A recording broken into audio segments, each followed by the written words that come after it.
Pixel Stuff Cool.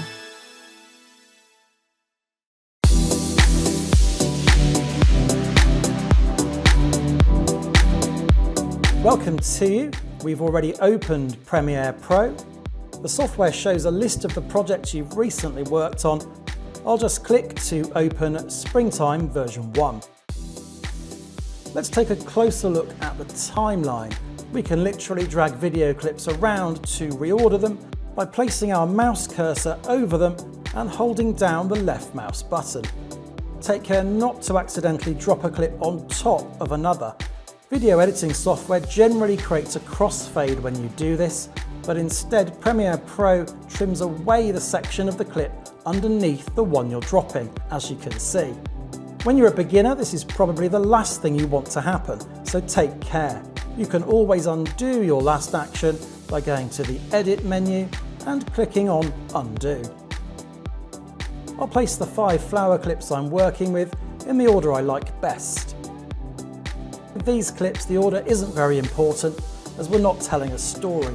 Obviously, when you create your first short film, the clip order is going to be pretty much the most important thing.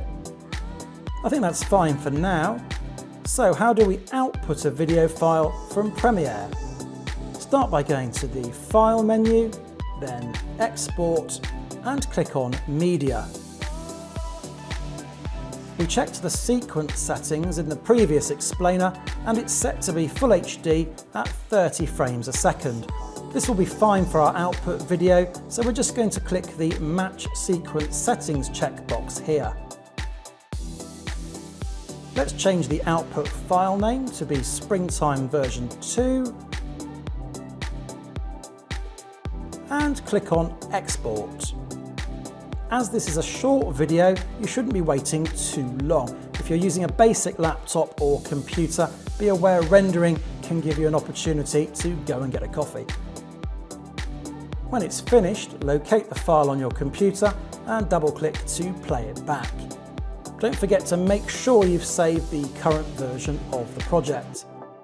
In Explainer 3, we'll trim these video clips and add fades and crossfades to our sequence.